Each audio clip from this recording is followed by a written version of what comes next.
Hello साथीहरूलाई हेर्नुहोस् है मेरो खुर्सानीको बोट चाहिँ अस्ति 3G कटिङ पछि चाहिँ मुना आउन सुरु भइसक्यो। हेर्नुहोस् है सानो मुना आउन सुरु भइसक्यो। यहाँ पातै पछि आउँछ यो सबै 1 2 3 4 5 6 7 8 9 10वटा रहेछ मुनिदेखि गन्दा। अब यो चाहिँ सुरु भयो आउनलाई है। अब अलि दिनमा चाहिँ ठुल्ठुलै हुन्छ। अब 1 हप्तामा त पहिलाको जति आँगा भएर आइहाल्छ हेर्ने साथीहरू। यो चार चाहिँ समय अभावले गर्दा केलाउन पाएको छैन। आज चाहिँ म तपाईँहरूलाई 3G कटिङ पछिको भर्खर पलाएको हाँगाहरू देखाउनलाई हो। यो प्लस अनि अर्को एउटा किरा लागेछ। यो चाहिँ किराले हुन्छ यस्तो चाहिँ है। यो घुम्ने के यस्तो झिँगाहरू हेर्नु, यस्तो झिँगाले गर्दा पुरै बोटै खराब बनाइदिन्छ। यो भयो यो हरियो झिँगा भयो। अस्ति भर्खर हालेको किराको औषधि फेरि हाल्ने बेला भएछ। मैले त्यो पनि देखाउँछु तपाईँहरूलाई।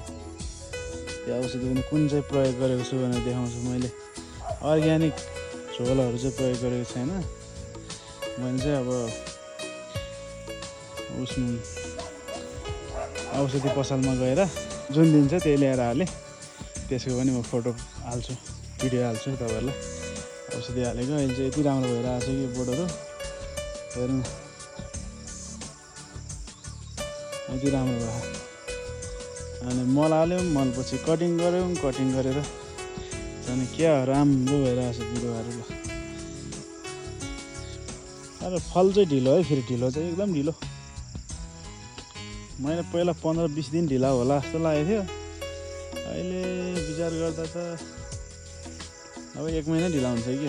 हेर्नु त कटिङ नगरेको बोटको खुर्सानी खाने बेला भइसक्यो।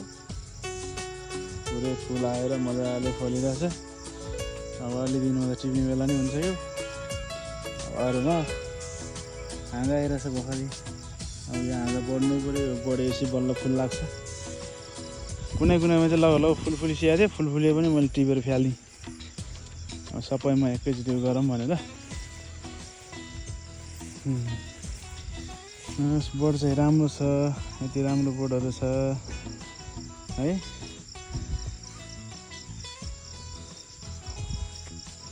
यसको लागि झार मेन समस्या होइन। यसले झार छ, फेरि झार टिर्नु पाएन। मल्चिङ गर्दाखेरि चाहिँ झार आउँदैन भन्थे। अब मल्चिङ चाहिँ अब हामीले पहिला ध्यानै गएन। अब अर्कोचोटिबाट लगाउँदा चाहिँ मल्चिङ हालेर लगाउनु पर्ला भन्ने सोचेको छौँ। त्यसको पनि फाइदाहरू के छ। अब म नि सुरु नै हो, पुरानो होइन, भर्खर सुरु हो। त्यही भएर मल्चिङको बारेमा चाहिँ खासै बुझेन। पहिला सिधै ड्याङ बनायो, सुई रोप्यो। अब अहिले चाहिँ ड्याङतिर मात्रै ध्यान छ। बोट चाहिँ यति राम्रो छ है। हरियो भइरहेको छ पुरा मजाले। हस् त सबैजनालाई मेरो भिडियो हेरिदिनु भएकोमा धन्यवाद। फेरि पनि यस्तै भिडियो लिएर आउनेछु। भिडियो मन परे लाइक कमेन्ट सेयर गरिदिनु होला। अर्को भिडियोको पर्खाइमा बस्दिनु होला। By by.